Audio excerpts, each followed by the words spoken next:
ఒక చిన్న గ్రామంలో ఒక రైతు ఒక గాడిదని పెంచుకుంటూ ఉండేవాడు. అది మునుపు బాగా పనిచేసేది, కానీ ఇప్పుడు వృద్ధాప్యం కారణంగా పనికిరాని పరిస్థితిలోకి వచ్చేసింది.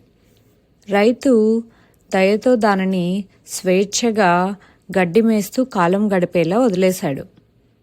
ఒకరోజు ఆ గాడిద పొలంలో గడ్డి మేస్తూ ప్రమాదవశాత్తు లోతైన బావిలో పడిపోయింది.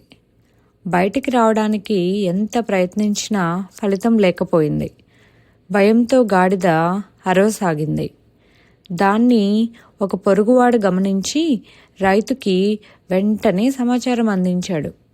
రైతు తన పొరుగున్న వారిని కూడగట్టి గాడిదను బయటికి తీసే ప్రయత్నం చేశాడు. కానీ ఎన్ని ప్రయత్నాలు చేసినా అవి విఫలమయ్యాయి. చివరికి రైతు వృద్ధ గాడిదను రక్షించడం అసాధ్యం అని భావించాడు. దానిని ఇక బావిలోనే పూడ్చేయాలి అని నిర్ణయించుకున్నాడు. పొరుగువారు మట్టిని బావిలో వేయడం ప్రారంభించారు. గాడిద మొదట భయపడి విలవిల్లాడిపోయింది. కానీ అలా కాకుండా తాను ఉన్న పరిస్థితిని తన ప్రయోజనానికి మార్చుకోవాలి అని నిర్ణయించుకుంది.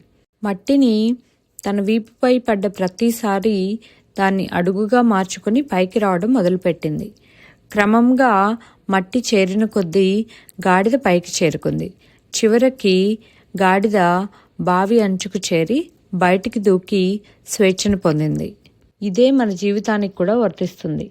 మన జీవితంలో మనకు ఎదురయ్యే సమస్యలని మనల్ని నాశనం చేస్తున్నాయి అని కాకుండా ఎదుగుదలకు ఉపయోగపడే విధంగా మలుచుకోవచ్చు. జీవితంలో ఎదురయ్యే కష్టాలను ఎదుర్కొంటూ వాటిని మన బలంగా మార్చుకుంటూ ముందుకు సాగాలి.